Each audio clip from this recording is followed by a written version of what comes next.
To me, it looked like he actually lost the wheel. The wheel for Ross Chastain is still and perfect. Wheel on the track. Did you leave the wheel loose? You picked the fine time to leave me loose, wheel. Welcome back to Season 3, Episode 30 or 41 of the Loose Wheel Show. What? 41. Nice. Oh, what are you going on about? Anyway, You don't know ball. my name is Andrew Hazlett. That is Ethan Ignatowski. And this episode marks a special occasion, Ethan. It is our 100th episode all time. How about that? Shout out that. I wasn't aware. So that's cool. That is cool. Marks an important landmark for us. We've been doing this for nearly 2 years, so that's really cool. I mean, maybe a little, not more than maybe a 2 little years? over 2 years. I don't know how time works, but regardless, let's talk about I'm an ASU student. I don't know anything. what. Anyway, And now for last week's race reviews.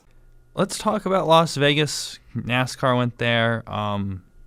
Fortunately, I guess. Eric Almirola won the Xfinity Series race, beating Connor Zilisch and Justin Allgaier. That was your top three there. Stage 1 for the Cup Series. You had Denny Hamlin on pole, but Chase Briscoe led. On the green flag pit stops in Stage 1, Briscoe had a slow stop, and that turned the lead over to William Byron. And then Kyle Larson eventually passed. Byron won Stage 1. On Stage 2, on the restart, Briscoe almost turned Byron, and that led Kyle Larson to lead. He wound up winning Stage 2. But during the green flag pit stops, Chase Elliott had a drive-through and an uncontrolled tire, which derailed his race, Ethan. Moving forward into Stage 3, Kyle Larson led for a long time. He dominated. All I really have to say about that. And then we had a crash with a lot of significant damage to some important players. William Byron, who was running second, playoff driver, ran into the back of Ty Dillon, who was pitting, and that really just derailed his race. I forgot to mention in Stage 1, Ryan Blaney had a flat tire and crashed. But regardless, Ty Dillon was pitting in this William Byron crash that took both those drivers out. John Hunter Nemechek was also involved. And that led to some split strategy, Ethan. You had Briscoe, Logano, Shane Van Gisbergen on 2 tires. This caution put us around 27 laps to go. So we've been going green around like 23, I think it was.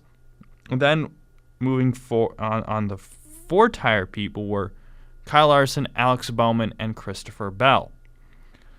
A huge crash happened on the restart. Just really 4 guys fighting for a spot where 2 cars can fit, Ethan. Just Doesn't work. doesn't work like that. Ty Gibbs, Austin Dillon, Shane Van Gisbergen, AJ Allmendinger, Riley Herbst, Cody Ware, Zane Smith, Ross Chastain, and Carson Hocevar were the drivers I noticed in the wreck. There might have been more.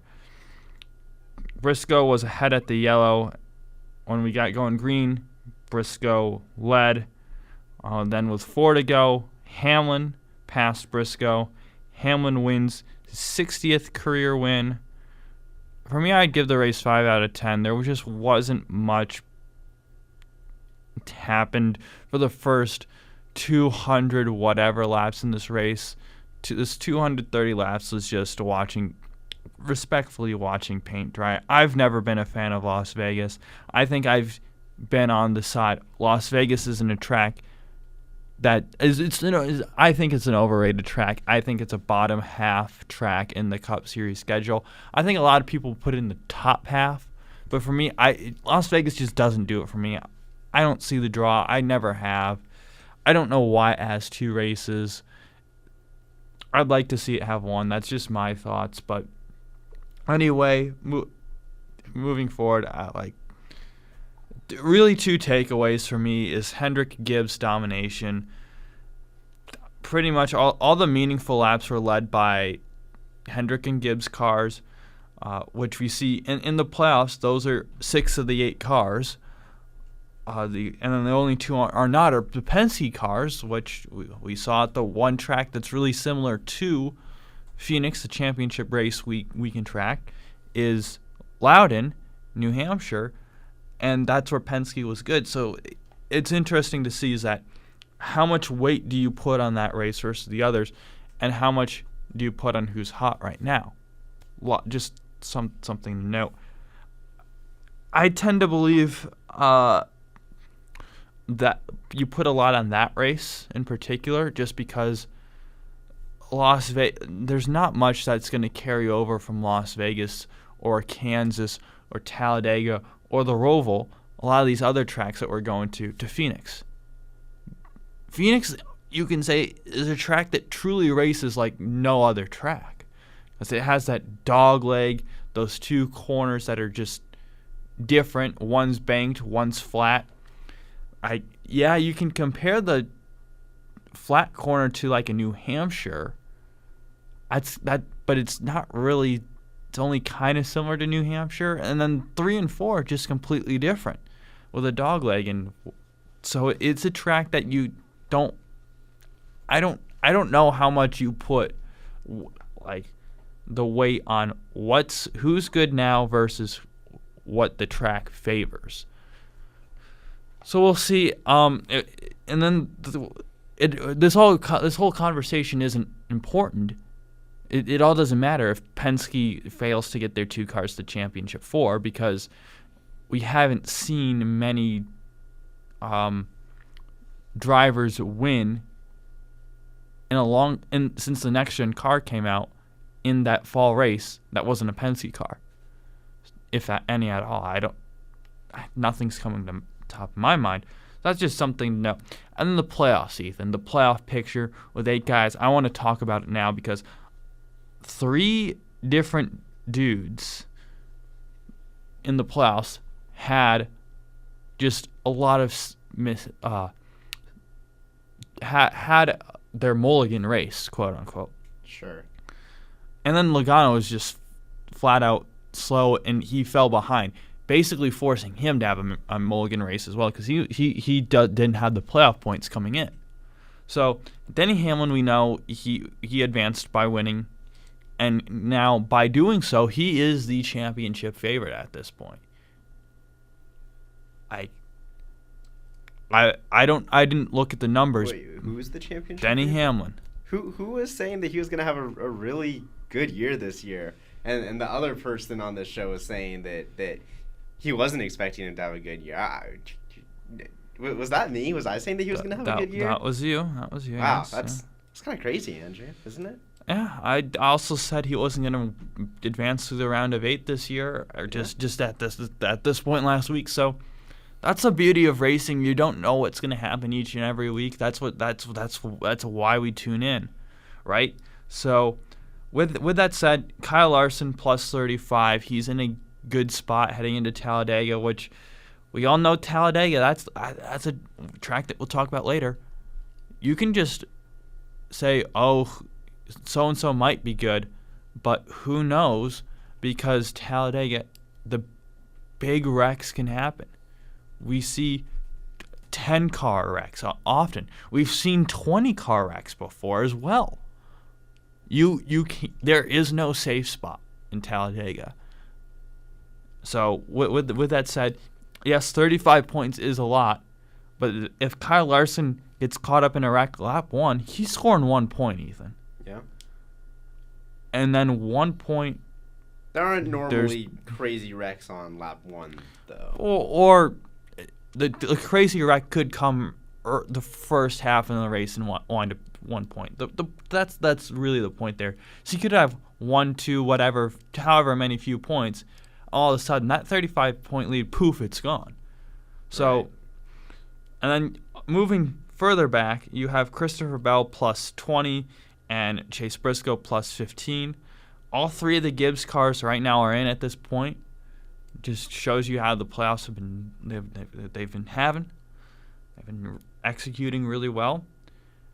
And then moving on the other side of the cut line, William Byron, who got taken out there in that late wreck, lost 15 points there. 23 points, Chase Elliott, that uncontrolled tire that cost him a lap, and then I think he was a top 5 car. And once you get put down a lap, he got up onto the lead lap rather quickly, but then you got to pass 20 cars to get back to where you were, and that's a tough thing to do. Yeah. So, and then Joey Logano, who I think managed a top 10, just didn't really run well in the stages, 24 back, and Ryan Blaney, 31 back. That's where we sit. And Talladega is a race where you have to embrace the chaos, otherwise you will be caught up in it. So, anyway, moving into the news, Ethan. And now for the news. You go first. Yeah. Spire Motorsports and Justin Haley part ways at the conclusion of the 2025 season. Were you expecting this? This has been rumored, yes. Here's the thing. Spire Motorsports, on that 17, and just from the start of the season, this year, to now even, Yeah. they've lost the crew chief, the car chief, which is the number 2 guy. Their pit crew has gotten swapped all this year, and now they're saying, okay, we want to change the driver. Yeah, sure, Justin Haley's had an underwhelming year, but still, this is the first full year that you've had with him, and he's running fairly okay in the standings, 31st, which yes, it is a little low compared to his teammates Carson Hocevar 23rd, Michael McDowell 21st. But you've had so much change within that team, you can't be stable. And you need to have, I'd give him another year. I would have given him another year at least, because you traded Corey LaJoie for this guy. I don't understand what was their goal? What's the play here? Like, they're gonna bring in Daniel Suarez, which is almost certain. Which Daniel Suarez himself, 28th in the standings, only 3 spots above Haley, and Suarez's teammates are 12th and 11th. There's a lot bigger gap. Yes, that SVG number is going to be inflated because the playoffs, but still, SVG would be running like 23rd, 24th. I think that Suarez has a lot more high-end potential than Justin Haley. Like, have we ever seen Haley do anything remarkable? Not that I can really think of. Yeah, I look throughout the course of Daniel Suarez has won races at least, right? Justin Haley did win a race, but there's- granted, there's a huge asterisk by that race win because of everyone else pitted and he stayed out under a caution, and the rain and lightning came that ended the race. Yeah, But so Daniel Suarez has actually won races on pace and has shown a height that Justin Haley hasn't in his career. So I don't even if there's not that big of a gap there, I still don't mind making that move at all. I think I do think it's a step down. Suarez has always been a guy that's been outpaced by his teammates, underperformed. Haley, yes, he's underperformed this year, but he really hasn't done that. He's been a guy that's I'd call Haley an average driver. I'd call Suarez a below average driver. You got to take in equipment because Haley has ran in Rick Ware equipment. He's ran in Spire equipment. He's running Colleague equipment. Yes, that Colleague equipment has won on road courses before with a road course guy in AJ Allmendinger, so I kind of put an asterisk to that. Haley's never won in race-winning equipment. He's never ran in it.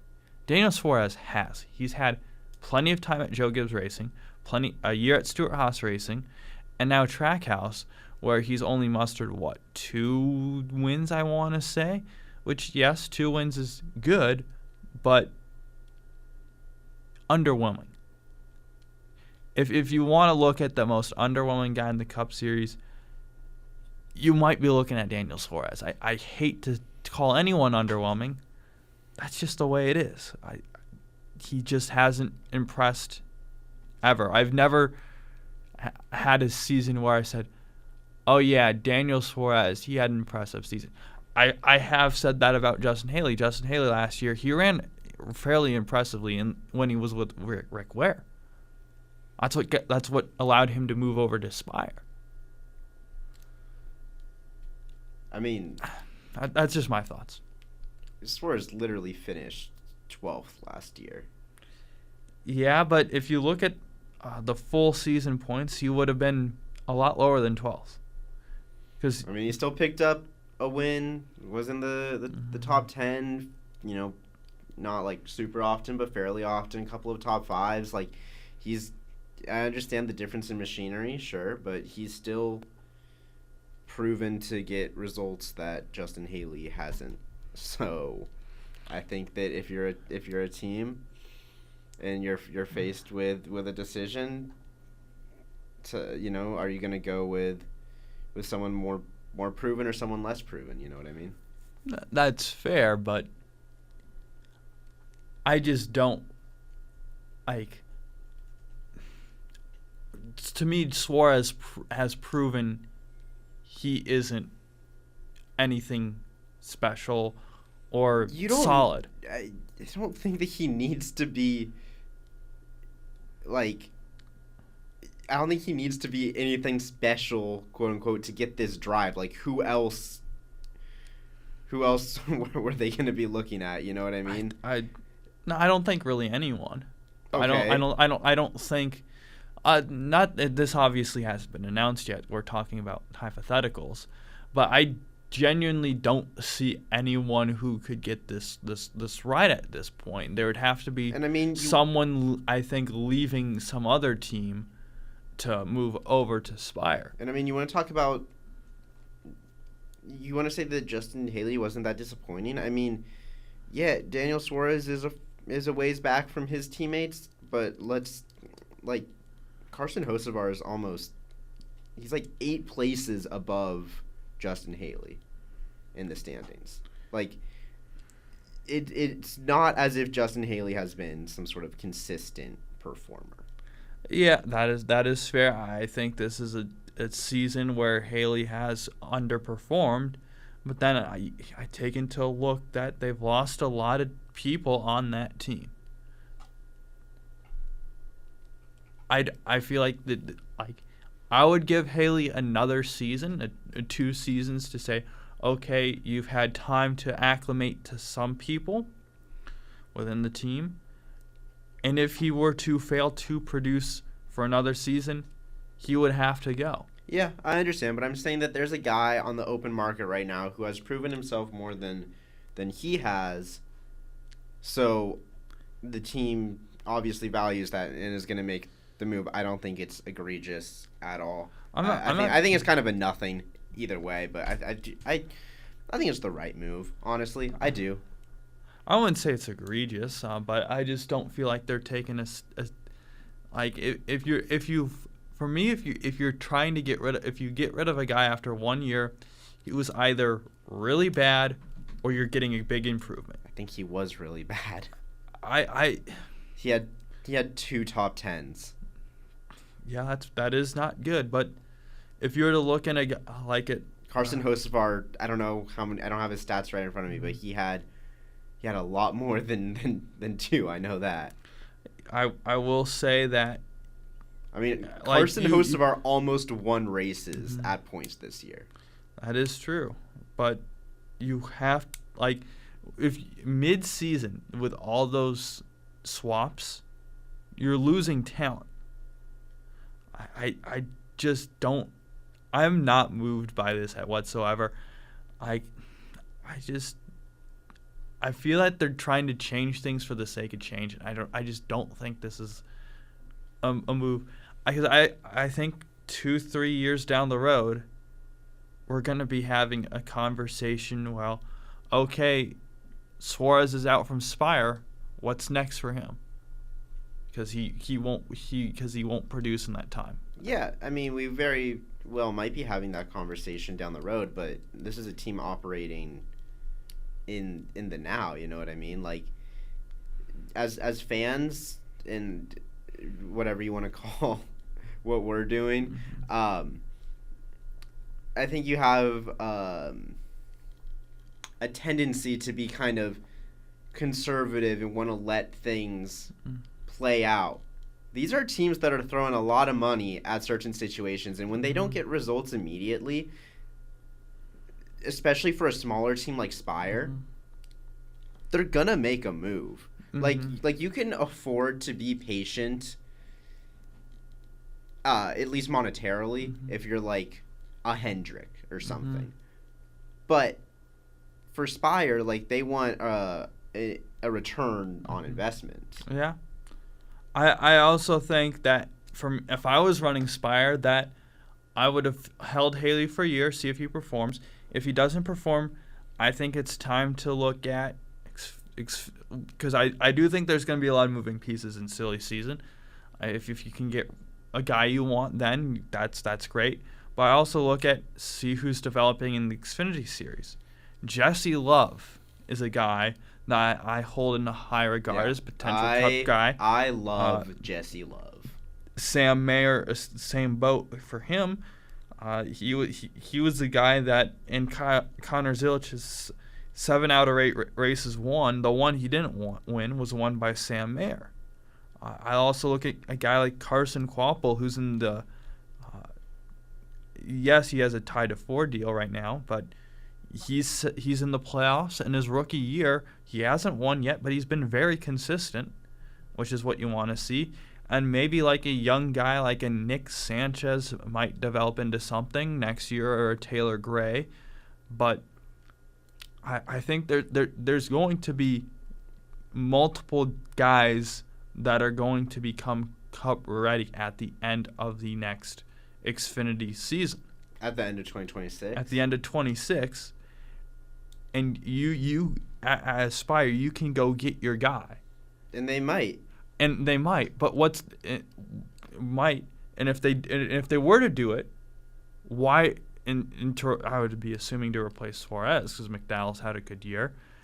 Why would you want to get Suarez for 1 year? I think you want to you'd put yourself in the same position. I mean, if it's only a 1-year deal, then it probably comes down to sponsors. And I mean, I don't know if the sponsors are directly with Suarez or with Trackhouse, but I mean, he's had some, fairly big names on his cars before. That could bring in, if they're tied to him, like that could bring a lot of money into the team. And like I'm looking at his website now, like Coca-Cola, Quaker State, like Quaker State isn't as big, but like Coke, Chevy obviously, but like I don't know, he has insurance companies, like he has money behind him that I don't know if Justin Haley has, so that could definitely be like Telmex. Like that is one of the biggest companies in Mexico, a company or a market that NASCAR is trying to break into. Like he almost definitely brings in more money than Justin Haley. And like we just talked about, for like these smaller teams, like the money aspect of things really does need to be taken into account. That is I will say that's the one thing Suarez does have over Haley, no matter what you feel about it, because I would imagine I don't know exactly how many of these sponsors are directly tied to Suarez and which ones aren't. I know Coca-Cola is. I'm not quite sure the rest of all those sponsors I just read off are listed as his partners on his website. You can kind of take that at what you will. I don't know exactly. I don't know if Freeway is going to stick Freeway or Quaker State. And I'm looking at or Trackhouse. I'm looking at Justin Haley's sponsors or partners, whatever you want to whatever you want to call them. I don't know any of these brands. Name them off to me. I want to hear them. Gainbridge Super League. That's tied to the team because Gainbridge is owned by Garner Trucking. That's also tied with a team because they've been on LaJoie's car in the past. Fraternal Order of Eagles. That is one of Haley's sponsors. Never heard of them. I have no idea what they do. Couldn't tell you either. They are, let's see, doing some investigative journalism live on air. It seems like they're like wannabe Masons. I don't know. Regardless, Dorman else? Products. Never heard of them. Don't know what they are. Like they make like car parts or whatever. Okay. Cat's Coffee. Pretty easy to figure out what they're all about. Yeah. In TED Sports Indianapolis. Is this like a TED Talk spinoff? TED Talk. So I think that a lot of that is like we saw on Haley's website. There's sponsors that are tied to the team that are also going to be listed on his website. I think it's the same thing for Suarez. Like some of those guys, some like Freeway and Quaker State in particular, they might they might move with Suarez or they might stay at Trackhouse. These Order of Eagles people do not have a good history. Really? We'll talk about that later. Moving on. Yikes. Kyle Busch has his crew chief for next year.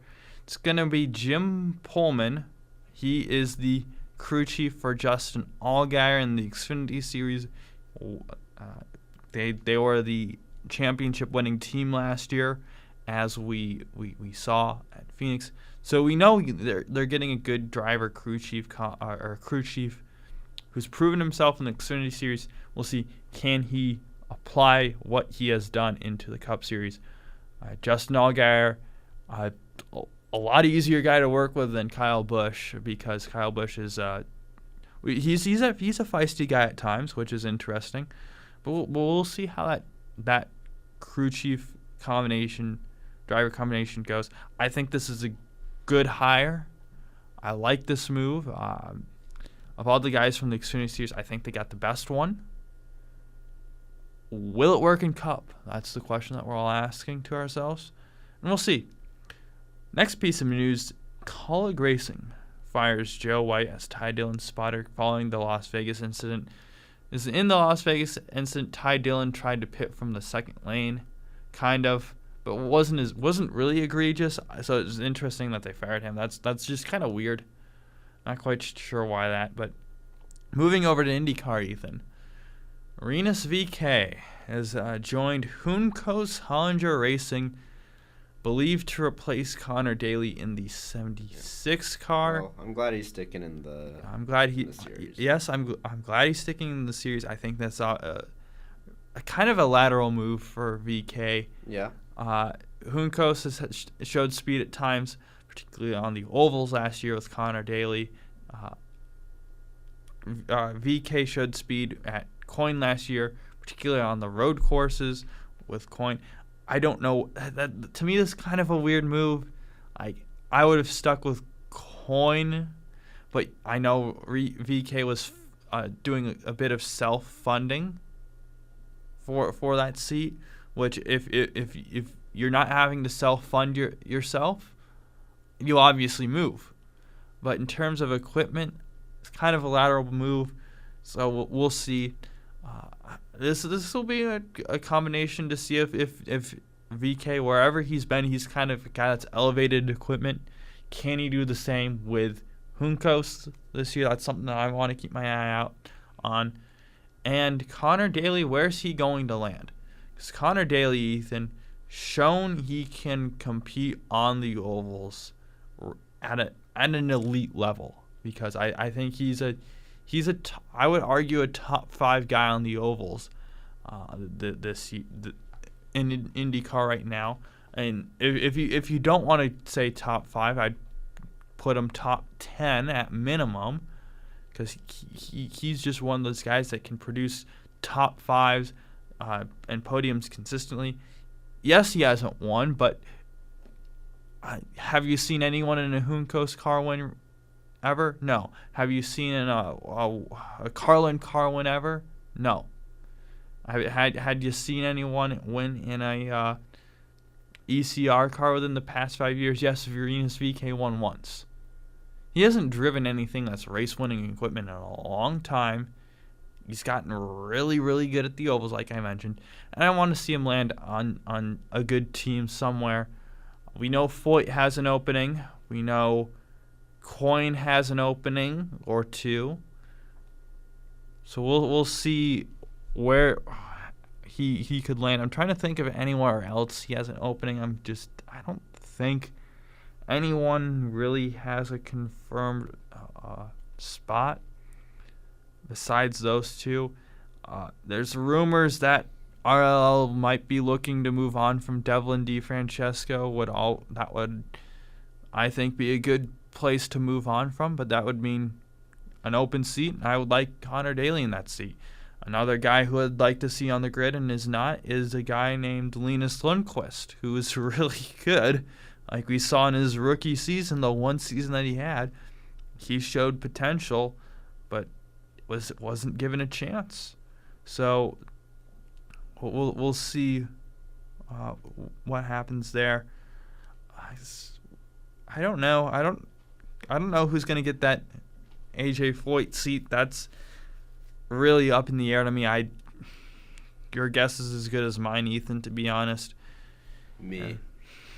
Okay, that's my maybe guess. Maybe your guess is not as good as mine. I would hazard a guess if you're going to say that. But regardless, you've got Linus Lundqvist that I'd like to see in that Foyt or Coyne seat, and then the other one I'd like to see Connor Daly. Those are the two that come to mind. I don't know of any Formula 1 or one guy or Formula 2 guy trying to come over right now. Yeah, no one I can think of. Or maybe like Richard Vershaw. I mean, he's going to be looking for somewhere to go, but he's not good enough for IndyCar, in my opinion. Yeah, and there's Get no Teo Pourchaire. Teo Pourchaire is another guy I'd like to see racing somewhere. And there was no one really from Indy next I would like to see. Kyle Collette, maybe. You could argue him, and I wouldn't push back on that too hard. Had a solid second season. It's crazy that Teo Pourchaire just turned 22. Like, he's so young and talented, and no one wants to employ him to race their cars. I don't know. Moving into some more lighthearted news, Ethan. The Oregon Duck on College Game Day held a sign.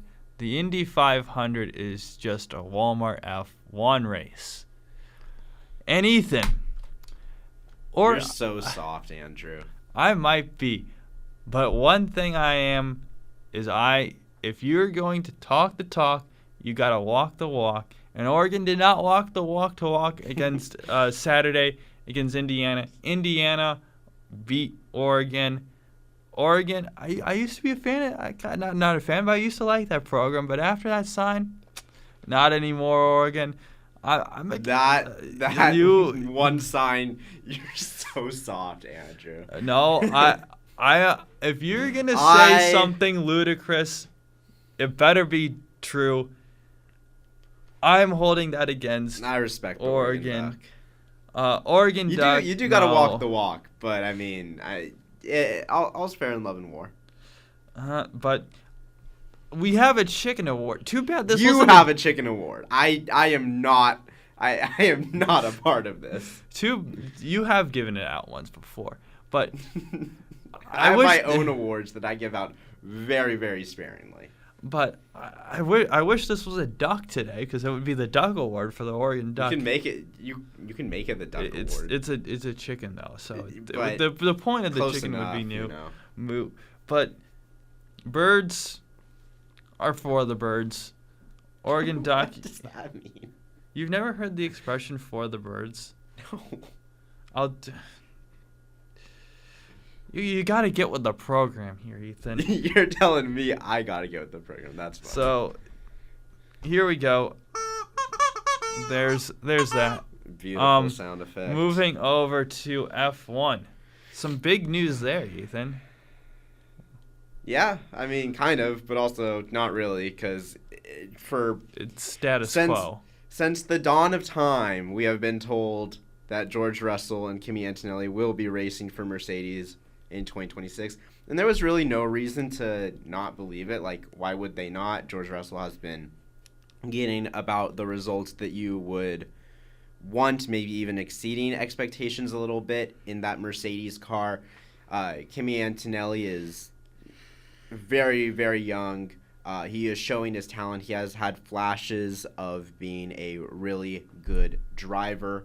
So, yeah, like, why would you not want to keep both of them, especially going into next year, new era of F1 with the major regulations changes that we have talked about to death. So, yeah, why not keep them?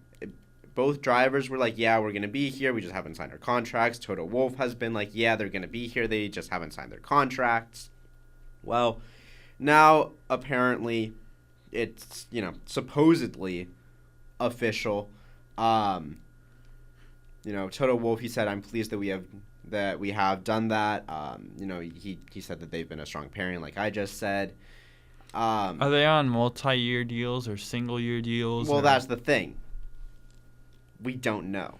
Like, yeah, apparently they signed a new contract, but we don't know anything about it at all. So, like, cool. We're essentially in the same spot that we were a few days ago, where it was before they had supposedly signed their contracts, and now they supposedly have. Like, nothing's changed. Before, the narrative was, okay, they're going to be here. Now the narrative is, okay, they're going to be here, but we don't know how long. We don't know the details. We don't know if there's options, who has the options. We definitely don't know the money. Like, we don't know anything about these contracts. So, like, okay, cool, I guess. I don't know. It's exactly the same as what we've been talking about. We do actually have some rumors / news that I think are a little more interesting than just the status quo at Mercedes. Earlier this week, it was announced that Apple was going to announce. It was announced that Apple was going to make an announcement, and that announcement was going to be at COTA, Circuit of the Americas, ahead of the United States Grand Prix, where they were going to say that they secured a deal to broadcast Formula One inside of the United States for a reported $140 million per year, which is a lot more than ESPN, whose 3-year deal is running out at the end of this year, was, contracted for. So it was going to be a big deal. Obviously, Apple has been getting into kind of the F1 marketplace, the F1 scenery, if you will, with their movie literally called F1. They have shown interest in this. They have shown interest in live sports in general. They have the rights for the entire MLS. They have the Major League Baseball Friday night deal. So there's a lot of reason to believe that move, that contract would be announced. But now we have Eddie Q, who is the VP of Apple, basically saying, we're not doing that. What he said was, he was asked if Apple was going to announce anything this weekend, and he said, no, we would love to do F1. We've done the movie, and I've been a huge fan of F1 since I was a kid. Huge fan. But he never said that they were going to announce anything. He could just not be telling the truth. That could be possible. But if you saw that news earlier this week and now you're expecting it, I suppose stop expecting it, because it seems like it might not happen, because late last night it was revealed that Apple won't be revealing anything. I still think that Apple at some point will be announced as, the organization that's going to be broadcasting F1 inside of the US, because there has been smoke around this for months at this point. We know that ESPN most likely will not be broadcasting Formula One, and Apple just ticks a lot of boxes. So yeah, that's that. It's just kind of wait and see at this moment. Moving forward, last week, Andrew, you were talking about Alex Palou's court case against McLaren. Something kind of funny and interesting has come out of that, and that is Alex Palou saying in court that Zach Brown didn't want to hire Oscar Piastri. Zach Brown wanted to hire Alex Palou for Formula One, and it was Andreas Seidel, the team principal. Zach Brown is the CEO, and Seidel is the team principal. It was Andreas Seidel's decision to hire Oscar Piastri. And that sent F1 Twitter over the deep end, as one would imagine. You had people claiming that this was, proof that Zach Brown doesn't like Oscar Piastri or whatnot. And now we have Zach Brown responding, saying that those comments are ludicrous. He told Reuters, "I'm not sure which allegations amused me more, the notion that I would not be the one making a key decision about our driver lineup, or the suggestion that I wasn't on board with signing the hugely talented Oscar Piastri. Both allegations are clearly ludicrous, and anyone who follows our sport will see straight through them." And he went on to say how he and Oscar Piastri laughed about what Alex Palou was saying when they saw each other after the Singapore Grand Prix. This is just a whole lot of he said, she said, pointing fingers and laughing at each other. But honestly, I think it's pretty interesting to an extent anyway. I've talked a lot about how I don't like all the drama surrounding F1, so I guess I'm being a little hypocritical here. But I don't know, man. It's just a funny situation all around, because like Alex Palou is going to say that Zach Brown's lying. Zach Brown just said that Alex Palou is lying. Like, who do you believe? Does it matter? Probably not. Like what probably happened here was a mix of both, right? Mm-hmm. Zach Brown probably told Alex Palou, yeah, I want you for F1. And then he realized Oscar Piastri was available via, Renault's Alpine, that falling out that Oscar Piastri had with that organization.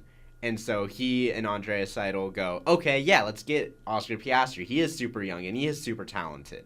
Let's do it. Mm-hmm. And so Alex Palou feels betrayed there. It's probably a mix of both. I think that there's always a lot of discourse about Zach Brown and if he knows what he's doing and this and that and the other thing. But I will say, I think the notion of him not being literally the CEO of the team, him not being involved in signing Oscar Piastri, that just seems, if not impossible, highly improbable. Mm-hmm. So that's my 2 cents on that. The real question, Ethan, is Marcus Ericsson any good? Going back to last week. Yeah, you more at 10. Moving on to Coda. And now, similar for to, next week's race previews. Singapore, this race has been deemed a heat hazard. Ooh, scary. So, like I said last week, all that means is that drivers need to wear or have the option to wear a cooling vest, but if they don't wear a cooling vest, then they're going to have weights placed in the car to make up the weight of not having a cooling vest. I don't actually know what the temperature is going to be in Austin this weekend. Let's see, shall we? In Austin, Texas. Weather with Ethan. On Sunday, we have a low of Andrew. We have a low of 67 and a high of 87 at, I think, 2 is when the race is. It will be 84. And then obviously when you're in the car, that's a lot hotter. So yeah, fair enough, I suppose. It is a sprint race. That is of note, but beyond that, just normal Formula One weekend. There's going to be a lot of teams bringing special liveries because USA. it's the USGP. But aside that, there's nothing of note. There's no big rundown of what drivers are in what car like Andrew's about to give you for Talladega. Yeah, Talladega. The data, I give it historically a 7. Expect some good super speedway racing there. The five drivers to watch out for. You got Brad Keselowski, 6-time winner there. Denny Hamlin, 2-time winner there. Joey Logano, 3-time winner there. Chase Elliott, 2-time winner there. Ryan Blaney, 3-time winner there. Honorable mentions, other winners. Bubba Wallace, Ross Chastain, Kyle Busch, the 45 Tyler Reddick, Austin Cedric all won there once, and Ricky Stenhouse Jr. has won there twice. Your open cars this week, you have 4 of them. Not enough for a 5th open car that's part-time, so we won't have any risk of those formerly uncharted cars of Front Row and 2311 missing the show. So everyone will be guaranteed a spot. You have 33 Austin Hill in the 3rd RCR car. Anthony Alfredo is back in the Beard entry. 66 will be Casey Mears for a Garage 66 to MBM. And BJ McLeod will be in the 78 for his own team. Xfinity Series, Alpha Prime, their 5 and 45 will be driven by Cesar Baccarella and Josh Williams. 07 for S's Greenlight will be Nick Lights. Colleague Racing 11, Brendan Butterbean Queen. He was just announced as one of their truck drivers for next year. Eric Almirola in the 19 Gibbs car. Jordan Anderson in the 32 for his own team. David Starr and Joey Gase in the 35 and 53 Joey Gase cars respectively. Leland Honeyman Jr. is going to be in the 70 for Cope. 74 last I checked was TBA. Might be Mike Harmon himself. I don't know. 91 for DGM Mason Maggio and 99 Connor Mosack. Matt DiBenedetto, who was driving for that team, has been kicked out of his second ride consecutively at the end of the year. So 2 years in a row where two rides in a row, not 2 years in a row, where Matty D has been booted before the year ends. Interesting look there. Truck Series at Talladega. Always the most random race winners there, historically, Ethan. I'm gonna give you some names here. Just some pure names in the last 10 years that have won the Truck Series races at Talladega. You ready for this? That's ARCA. You have Grant Enfinger, Parker Kligerman, Timothy Peters, Spencer Boyd, Raphael Lessard, Tate Fogelman, Matt DiBenedetto, Brett Moffitt, Grant Enfinger. There's some real random winners in there. So we might see another random winner this weekend. So I'll give you some of these random drivers that are coming up in these part-time cars, various changing cars. Brett Holmes will be in the 1 for Tricon. The 02 for Youngs will be Nathan Bird. Rayome cars, 22 Josh Rayome, 22 Jason Wright, 33 Frankie Muniz, he's back in the truck. Norm Benning is in his own 6 truck. Spire truck 7, JJ Gailey, 77, Corey LaJoy, Chris Wright in the McAnally Hilgeman 16. Greg Van Alst in his own 35. Nice 44, Andres Perez Delara 45, Bailey Curry. Halmar Friesen 52, Caden Honeycutt. Thorsport 66, Luke Fenthouse MBM.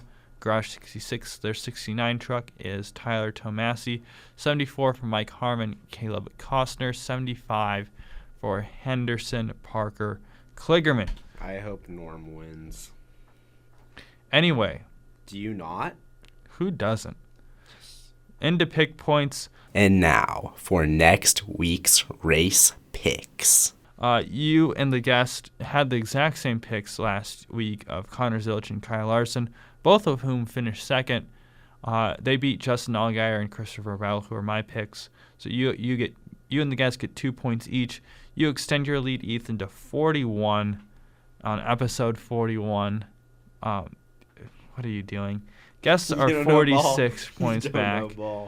I prefer not to do brain rot. Guests, per usual, as I am slow to send things out. Haven't got their picks in yet, but they will. I guarantee it. So we'll talk about our picks, Ethan. Yeah. I went different on almost every one. I'm actually going to change one of my picks here at the end, but the one that we do have the same. I'm going for the sprint race, Oscar Piastri. Okay. Oscar Piastri. I think the McLarens are the car to beat right now still, so. I kind of agree, but I also disagree. I still think McLaren is probably the best car, but Max Verstappen is the best driver, and that Red Bull has improved a lot. Laurent Mekies has talked about how it's improved a lot, and Max is on a great run of form right now. I mean, if you look at the championship top 3, Andrew, and you kind of turned it around, that's kind of the way that these guys are performing recently. That's fair. Max has been on a great run of form. Lando has been solid. Oscar has not had a great last however many races. I don't know off the top of my head, but Oscar's been somewhat struggling a little bit.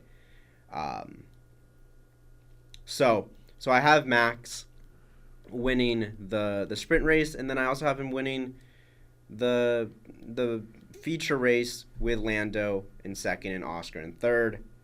The reasoning is what I just laid out. Yeah, I kind of go Lando, Oscar, Max. Just I'm going different from you. I need to make up points. But I am if it does go Max, Oscar, Lando, I'm still getting some points. I'm losing points, but I'm not losing too bad. 'Cause I do think that's the 3 that are gonna be on the podium. Yeah. Maybe George Russell because he's gonna do nothing and get third or something. Probably. But especially since neither of us picked him.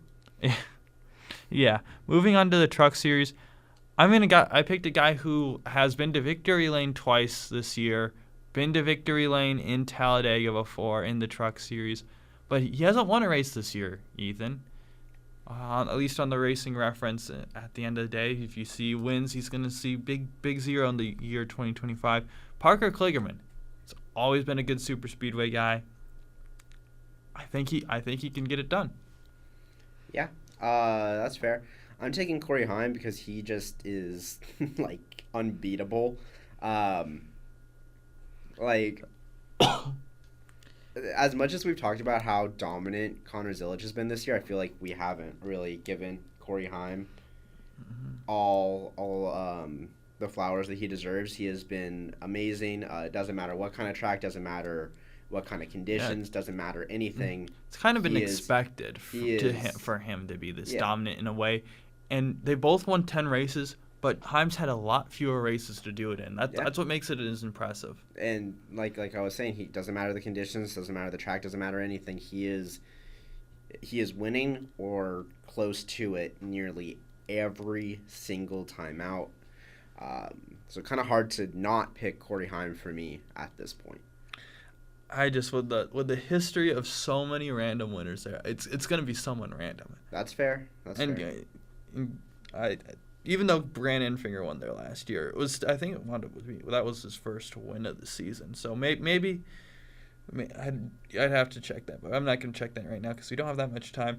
Xfinity Steers, I'm going to go with a guy who's good at the super speedways because he's kind of good everywhere, but not really excellent everywhere. He's really solid, and that's Justin Allgaier. I picked him last week. I'm going to go with him again.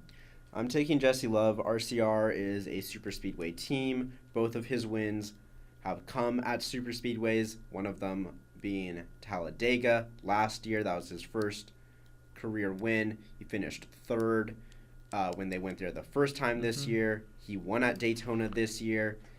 He knows how to win on these tracks. I'm picking him. Both of us not going Austin Hill at a super speedway. Interesting to note. Jesse Love is better. Moving into a Cup Series, I'm taking Ryan Blaney, 3-time winner there. He's in a hole. Penske's got to get a car into the Final Four, and I think it's going to be Blaney. He's definitely going to be racing for the win. I do like that pick. We had the same pick. I changed my pick to Kyle Larson.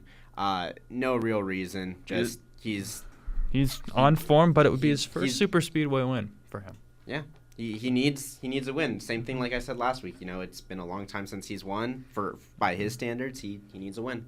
Thank you all for tuning in to our landmark 100th episode. That's Ethan Ignatowski. I'm Andrew Hazlett. So long, everyone. More Blaze programming coming right up. All right. Here we go, guys and gals. And boogity, boogity, boogity. Let's go racing, drivers!